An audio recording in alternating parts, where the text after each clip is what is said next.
அரசியலில் வெற்றி பெற சிறந்த ஆலோசனை வழங்கும் கிங் மேக்கர் பொலிட்டிக்கல் அட்வைஸ் கம்பெனியை தொடர்பு கொள்ளவும். தொடர்பு கொள்ள வேண்டிய முகவரி number 10A/9 Mudichur road, old Perungalathur, Chennai 6,63,000. Proprietor S. Joshua Solomon. தொலைபேசி எண் 9677006526.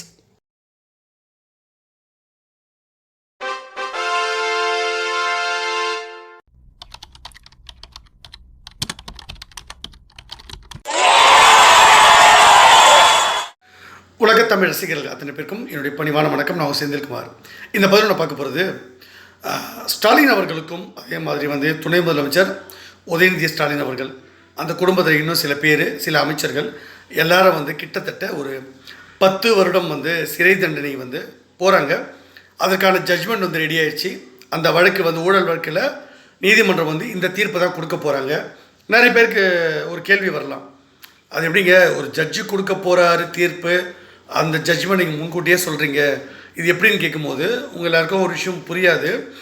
மரியாதைக்குரிய புரட்சி தலைவி ஜெயலலிதா அம்மா அவர்களும் சசிகலா அம்மா அவர்களும் இந்த ஊழல் வழக்கில் தண்டனை பெற்று சிறைக்கு தான் போக போகிறாங்க. அந்த ஊழல் வழக்கில் இப்படி ஒரு புதிய சட்டம் வந்திருக்கு அப்படின்ற பற்றி நான் ஏற்கனவே என்னுடைய நண்பர்கள்கிட்ட நான் சொல்லியிருந்தேன். என்கிட்ட ஒருத்தர் கூட எங்கள் கட்சியில் பிஜேபியில் ஜெயக்குமார் அப்படின்னு ஒரு சகோதரர் இருக்கார். அவர் இந்த மண்டலுடைய பொருளாளராக இப்போ இருந்தார், துணைத் தலைவராக இருந்தார். அவர் என்கிட்ட பெட்டு கட்டினார். அது சசிகலா அம்மாவெல்லாம் ஜெயிலில் அனுப்ப மாட்டாங்க, ஜெயலலிதா அம்மாவெல்லாம் ஊழல் வழக்கு தண்டிக்க மாட்டாங்க, அவங்க அங்கீகாரம் ரத்தாகாது, அவங்க ஜெயிலுக்கெல்லாம் போக வாய்ப்பே கிடையாதுன்னு என்கிட்ட 1 லட்சம் ரூபாய் அப்போ பெட்டு கட்டினார். நான் சொன்னேன், இந்த சூதாட்டெல்லாம் எனக்கு பிடிக்காது, அதனால் நீங்கள் பெட்டுன்னா 1 ரூபாய் மட்டும் சும்மா பேருக்கு ஒன்று வச்சுக்கலாம், நீங்கள் ஜெயித்தாலும் சரி நான் ஜெயித்தாலும் சரி, எனக்கு தெரியும் அங்கே என்ன நடக்குது. நான் விமர்சகர் கிடையாது, அந்த சட்டத்தை உருவாக்கி கொடுத்ததுலேயே எனக்கு பங்கு உண்டு. லோக்பால் சட்டம் உருவாக்குனதே எனக்கு ஒரு முக்கிய பங்கு இருக்குது. அண்ணா ஹசாரே உண்ணாவிரதம் இருந்ததில் எனக்கு ஒரு பங்கு இருக்குது. நிறைய விஷயங்களை நான் பண்ணியிருப்பேன். இது மரியாதைக்குரிய ப. சிதம்பரம் அவர்களுக்கு தெரியும். உள்துறை அமைச்சராக அப்போ அவர் இருந்தார் ப. சிதம்பரம் அவர்கள்.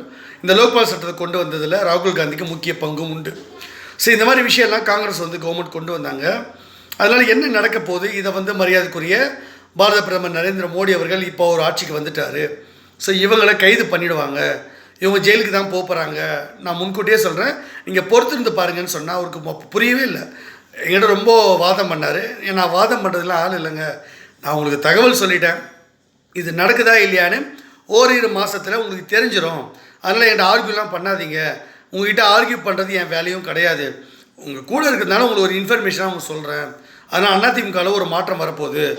அங்கே ஜெயலலிதா அம்மா உயிரோடு இருக்க மாட்டாங்க, சசிகலா அவருக்கு முதலமைச்சர் ட்ரை பண்ணுவாங்க, ஆனால் அவங்களே கைது பண்ணி உள்ளே போட்டுருவாங்க. ஸோ அவங்களும் சிஎம் வர முடியாது அப்படின்னு அவர் சசிகலா அம்மாவோடைய ஒரு ஆதரவாளராக இருந்தார். அவர் ரொம்ப என்கிட்ட சப்போர்ட் பண்ணி பேசுகிறார். என்ன சொன்னால் தேவர் கம்யூனிட்டி அவர், அதனால் ரொம்பவே சப்போர்ட் பண்ணி பேசினார். நான் அப்போ சொன்னேன், அந்த மாதிரிலாம் நீங்கள் என்ன ஒன்றா பேசிக்கலாம், நான் சொல்லதான் நடக்க போது பொறுத்துருந்து பாருங்கன்னு. இன்னொரு கடையில் ஒரு அண்ணாச்சி ஒருத்தர், செல்வம் அண்ணாச்சின்னு ஒருத்தர் இருந்தார். அவர் செல்வம் ஸ்டோர்னு ஒன்று வச்சு நடத்திருக்காரு எங்கள் பகுதியிலேயே. அவரும் ரொம்ப ஸ்ட்ராங்காக சொன்னார், செந்தில் அப்படி நடக்க வாய்ப்பே இல்லை, அதுவும் நம்ம ஊரில் நம்ம நாட்டிலலாம், அதுவும் ஜெயலலிதா அம்மாவெல்லாம் குற்றவாளின்னு எப்படி சொல்லுவாங்க, வாய்ப்பே இல்லை, நீங்கள் வளர்றீங்கன்னு சொன்னார். ஆனால் கடைசியில் இந்த உலகமே பார்த்தது, ஜெயலலிதா அம்மா இறந்து போயிட்டாங்க. ஆனால் நீதிமன்றத்தில் ஜெயலலிதா அம்மா குற்றவாளி, A1 குற்றவாளி அப்படின்னு அவங்க சொல்லியிருந்தாங்க.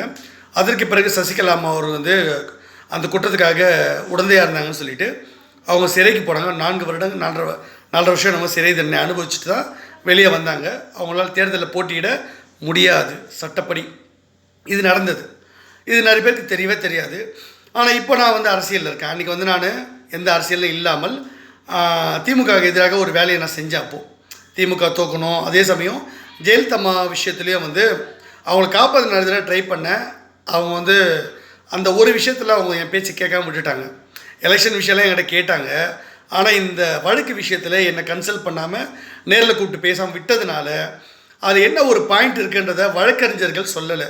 அவ்வளவு பணம் கட்டுக்கட்டாக அம்மா அந்த வழக்கறிஞர்களுக்கு கொடுத்தாங்க. சீனியர் கவுன்சிலர் அத்தனை பேர் இருந்தாங்க, எல்லாம் முட்டா பசங்க, இல்லை ஃப்ராடுங்க, ஒருத்தர் கூட வேலை செய்யலை.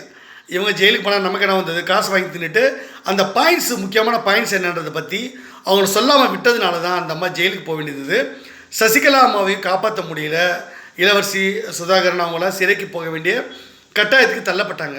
அன்றைக்கே சசிகலா அம்மா அவர்கள் ஒருவேளை நான் ஏற்கனவே ஜெயலலிதா அம்மா கடிதெல்லாம் எழுதுவேன், சசிகலா அம்மாவுக்கு நல்லா தெரியும்.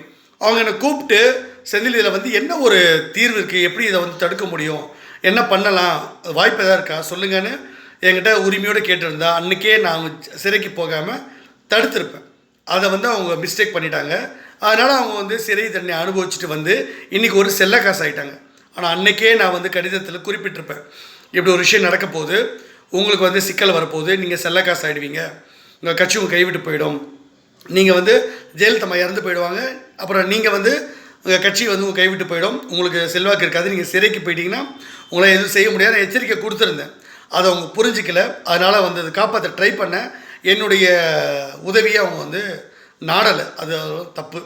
அதெல்லாம் நடந்து போச்சு. இப்போது ஸ்டாலின் அவர்களுக்கும் அதே நிலைமை தான். நான் ஏற்கனவே சொல்லியிருந்தேன், அரவிந்த் கெஜ்ரிவால் விஷயத்திலே சொன்னேன். அது நிறைய பேர் நம்பலை. அப்போது செந்தில் வந்து ஏதோ உளர்றாருன்னு நினச்சாங்க. நான் உளர்றவல்ல லூசுங்களா, இதை என்னை கிண்டல் பண்ணவனு தான் பைத்தியக்காரனுங்க. நான் எழுத்துப்பூர்வமாக என்னென்ன விஷயங்கள், சட்டங்கள், திட்டங்கள் என்னென்ன உருவாக்கி கொடுக்கணுமோ அரசாங்கத்துக்கு கொடுத்துட்டேன். அதன் அடிப்படையில் அவங்க நடவடிக்கை எடுக்கிறாங்க. நான் பிஜேபியில் ஒரு கிங் மேக்கராக இருக்கிறதுனால, பல வியூகங்களை அமைச்சு கொடுக்கறதுனால என்னென்ன விஷயங்கள் நடக்க போகுதுன்னு எனக்கு முன்னாடி தெரியும். தெரிஞ்சதுன்னா உங்களுக்கு முன்கூட்டியே சொல்லி எச்சரிக்கை கொடுத்து, நீங்கள் வந்து சில அரசியல் காரணங்களுக்காக நான் அரசியல் காய் நகர்த்தும் பொழுது அது பாஜக கவர்மெண்ட்டுக்கு வந்து பலம் சேர்க்கணும், மோடி அவர்களுடைய கருத்தை வலுப்படுத்தணுன்றதுக்காக நான் ஒரு பிஜேபி கிங் மேக்கராக பல வியூகம் அமைக்கும் பொழுது உங்ககிட்ட நான் சில விஷயங்களை சொல்லி அதன் மூலமாக நீங்கள் என்கிட்ட உதவி கேட்டால் அதில் ஒரு பிஜேபி நன்மையும் அடங்கியிருக்கும், உங்களுக்கும் ஒரு நன்மை அடங்கியிருக்கும். அதன் அடிப்படையில் தான் நான் எப்போவுமே வந்து நான் இந்த விஷயங்களை சொல்லுவேன்.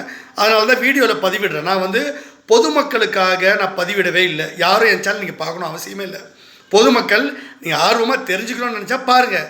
மற்றபடி பொதுமக்களுக்காக நான் வீடியோ போடுறதே இல்லை. இதில் பணம் சம்பாதிக்கிறதுக்கும் நான் வீடியோ போடலை. அது நிறைய பேர் தப்பாக புரிஞ்சுக்கிறீங்க.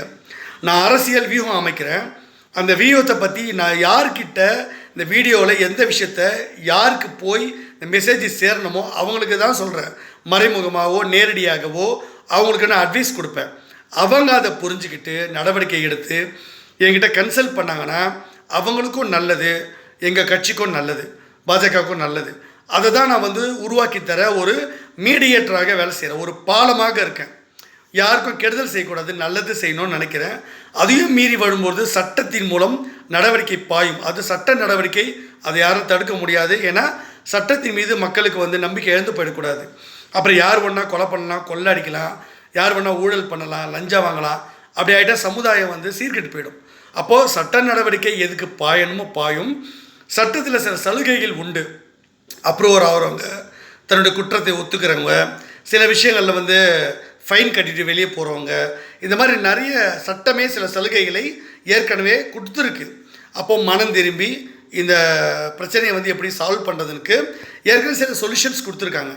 அதை சரியாக ஃபாலோ பண்ணாமல் வழக்கறிஞர்கள் பணத்தை வாங்கிக்கிட்டு ஏமாற்றிக்கிட்டு அப்படியே விட்டுடுவாங்க, வேலை செய்ய மாட்டானுங்க. எல்லாம் சோம்பேறி பசங்க. எல்லா வக்கீலும் சோம்பேறிங்க தான். 1-2 பேர் தான் நல்லவங்க இருப்பாங்க. இந்த நீதியரசர்கள்லேருந்து எல்லாரும் வந்து அவங்களோட செயல்நலத்தை மட்டுமே பார்ப்பாங்க. மற்றபடி இதில் ஒரு நியாயம் இருக்குது, இதை செய்யணும், இதை பண்ணணும் அப்படின்ற எண்ணம் யாருக்கும் இருக்காது. ஏன்னா அவங்க வந்து வேலை செய்கிறதில்ல. அவங்களுக்கு வந்து எதாவது பணம் கிடைக்குமா, லாபம் கிடைக்குமா, இந்த வழக்கில் நமக்கு என்ன ஆதாயம் இருக்கும், ஆதாயத்தை மட்டுமே எதிர்பார்ப்பாங்க. ஆனால் அப்படின்னு செந்தில்குமார் அப்படி இருக்க மாட்டேன். எல்லாருக்கும் நல்லது செய்யணும் அப்படின்னு நான் நினைப்பேன். அதனால தான் வழக்கறிஞர்கள் பாயிண்ட்ஸ் இருந்தால் கூட சொல்ல மாட்டாங்க. இப்போது அரவிந்த் கெஜ்ரிவாலும் அதே மாதிரி அவருடைய துணை முதலமைச்சர் இருந்த மனிஷ் சிசோடியாவும் கைது பண்ணப்பட்டு சிறைக்கு போனாங்க. நான் சொன்ன மாதிரியே நடந்தது. அதுக்கப்புறம் என்னை கிண்டல் பண்ணவங்கலாம் கமெண்ட்டில் வந்து ஒன்றுமே சொல்லலை. என்னங்க நீங்கள் அரவிந்த் கெஜ்ரிவாலை வந்து கைது பண்ணான்னு சொன்னீங்க, அதே மாதிரி நடந்துருச்சுன்னு ஒரு நாய் கூட வந்து சொல்ல மாட்டானுங்க. ஏன்னா அவங்களுக்கு தெரிஞ்சு போச்சு உண்மை, செந்தில்குமார் கரெக்டாக சொல்லிட்டாருன்னு. அதே மாதிரி ஸ்டாலின் அவர்களும் உதயநிதி அவர்களும் விரைவில் கைது பண்ணப்படுவாங்க. ஒரு 3 மாதம் தான் இந்த டைம் இருக்குது. இந்த 3 மாதத்துக்குள்ளே என்னென்ன நடக்க போகுதுன்னு நீங்கள் பொறுத்திருந்து பாருங்கள். நான் சொல்கிறது அப்படியே நடக்கும். இதுக்கு நடுவில் ஸ்டாலின் அவர்களுக்கு நான் ஒரு கடிதம் கொடுத்துருக்கேன். ஏற்கனவே கடிதம் கொடுத்துட்டேன். ஏன்னா எடுத்த உடனே ஒருத்தர் தண்டிச்சிடக்கூடாதுல்ல. அப்போது கூட்டணி அப்படின்னு ஒரு விஷயத்துக்கு வந்து நான் எப்போவுமே வந்து ஒரு ஆப்ஷன் வச்சுருப்பேன். நான் மற்ற தலைவர்கள் மாதிரிலாம் நான் கிடையாது. ஏன்னா பிஜேபி கிங் மேக்கர். எனக்கு தெரியும் மோடியே வந்து சில விஷயங்கள் கண்டுக்காமல் இருந்தால் கூட நான் பல விஷயங்களில் சில கேட்டு பேசி எல்லாரும் நினைப்பாங்க, என்னங்க இவங்ககிட்ட போய் நீங்கள் கூட்டணி பேசுகிறீங்கன்ட்டு. யார்கிட்ட வேணால் நான் கூட்டணி பேசுவேன். எனக்கு தேவை பாஜகவை பலப்படுத்துவது. யாரெல்லாம் கட்சியில் சேர்க்கணும்னு நீங்கள் எதிர்பார்க்காதவங்களெல்லாம் நான் கட்சியில் சேர்ப்பேன். அவங்களோட பலம் பலவீனம் எனக்கு தெரியும். அதனால் பிஜேபியோட வெற்றி பெற வைக்கணும்னு எனக்கு தெரியும். அதனால் ஸ்டாலின் அவர்களை சந்தித்து பேசுகிறோன்னு நான் ஏற்கனவே ஒரு தடவை கடிதம் கொடுத்துருந்தேன். மறுபடியும் என்னுடைய பிஏ வந்து நான் அனுப்ப போகிறேன். அனுப்பி உதயநிதி அவர்களை சந்தித்து, ஸ்டாலின் அவர்களை சந்தித்து அவங்ககிட்ட பேசி சில விஷயங்களை வந்து அவங்களுக்கு எடுத்துரைத்து பண்ண போகிறேன். இதற்கு ஸ்டாலின் அவர்களும் உதயநிதி அவர்களும் இடம் கொடுத்தால், அவங்க என்னுடைய ஆலோசனையை கேட்டால், அவங்க இந்த சிறைக்கு போகிறதுலேருந்து காப்பாற்றப்படுவார்கள். திமுகன்ற கட்சி அழிவிலிருந்து காப்பாற்றப்படும். இல்லைனா திராவிட முன்னேற்ற கழகம் இந்த 2026 சட்டமன்ற தேர்தலோட திமுகன்ற ஒரு கட்சி இருக்காது. அண்ணா அறிவாலயம்ன்ற ஒரு கட்டிடம் இருக்காது. அந்த கட்டடம் இருக்கும், அந்த கட்டடத்து பேரில் அண்ணா அறிவாலயம்ன்ற பேர் இருக்காது. அந்த கலைஞர் அரங்கம்ன்ற பேர் இருக்காது. திமுகவுடைய அடையாளங்கள் அழிக்கப்படும். திருவள்ளுவர் சிலை வச்சாங்கள்ல கலைஞர், அந்த சிலையை வந்து புதுப்பித்து மாண்புமிகு பாரத பிரதமர் பிதாமகர் நரேந்திர மோடி அவர்கள் தலைமையில் அதை புதுப்பித்து, மோடி அவர்கள் தான் அந்த சிலையை நிறுவினார், அவர் தான் புதுப்பித்தார் அப்படின்னு போர்டு வச்சுருவோம். இங்கே இருக்க அத்தனை திராவிட அடையாளங்களையும் மாற்றிட்டு பாஜகவின் அடையாளமாக மாற்றுவோம். கலைஞர் சமாதி, அப்புறம் வந்து மற்ற சமாதிகள், அவங்க நினைவு சின்னம், அது எல்லாத்தையும் பெரிய அளவில் அகற்றுவோம். அதில் புரட்சி தலைவர் மரியாதைக்குரிய எம்ஜிஆர் அவருடைய சமாதி மட்டுமே இருக்கும். புரட்சி தலைவி அம்மா அவருடைய சமாதியும் ஓரளவுக்கு கண்ணியம் காக்கப்படும். அவங்களுடைய சமாதியை அகற்றுறதில் எனக்கு உடன்பாடு இல்லை, நான் அதை வச்சுருப்பேன். ஆனால் கலைஞருடைய சமாதியை கண்டிப்பாக அகற்றிடுவோம். என்னுடைய கோரிக்கையை ஸ்டாலின் அவர்களும் உதயநிதி அவர்களும் ஏற்றுக்கலைன்னா இதெல்லாம் நடக்கும். நடக்க போகிறது நான் முன்கூட்டியே நான் சொல்லிடுறேன். கட்சி என்ன முடிவில் இருக்காங்க, மோடி என்ன முடிவில் இருக்காங்க, நாங்கள் என்னென்ன வியூகம் அமைச்சு கொடுத்துருக்கோம், என்னென்ன ரிப்போர்ட்ஸ் கொடுத்துருக்கோம் அப்படின்ற பொறுத்து தான் இது நடக்க போகுது. இதை ஸ்டாலின் அவர்கள் கேர்லெஸ்ஸாக எடுத்துக்கிங்கன்னா எடுத்துக்கங்க. நீங்கள் ஜெயிலில் போய் கழித்தீங்கன்னா தின்னுங்க. இன்னும் நீங்கள் 10 வருஷம் ஜெயிலில் இருந்து அதுக்கப்புறம் நீங்கள் வெளியே வந்தீங்கன்னா நீங்களும் செல்ல காசு, உங்கள் பிள்ளையும் செல்ல காசு ஆகிடுவார். உங்கள் கட்சி வந்து கை மாறிடும். அந்த கட்சி என்னமோ அப்படியே உங்ககிட்டயே இருக்கும்னு நினைக்காதீங்க. 5 துண்டா 6 துண்டா உடைக்கல நான் பிஜேபிக்காரன் இல்லை.